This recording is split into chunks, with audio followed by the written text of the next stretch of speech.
दरम्यान राजू शेट्टी यांनी बेछूट आरोप केलेत असं मुरलीधर मोहोळ यांनी म्हटलंय। राजू शेट्टींनी माझ्याशी बोलायला हवं होतं।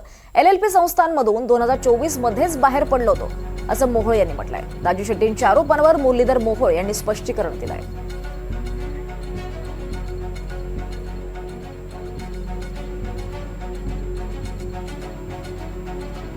म्हणजे राजू शेट्टींनी जो आरोप केला तो आपण सगळ्यांनी दाखवला।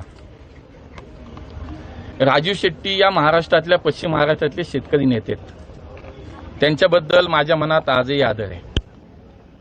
अनेक कामाबद्दल अनेक विषयाबद्दल ते मला वारंवार दिल्लीला आले, भेटले, परंतु हे सगळं होत असताना इतका मोठा आरोप एखाद्या लोकप्रतिनिधीवरती करत असताना एकदा त्यांनी माझ्याशी जर बोलले असते तर मी त्यांना समजावून सांगितलं असतं, मी त्यांना सत्य परिस्थिती त्यांच्या समोर ठेवली असती आणि मग कदाचित राजू शेट्टी हे बोलले नसते असं मला वाटतं।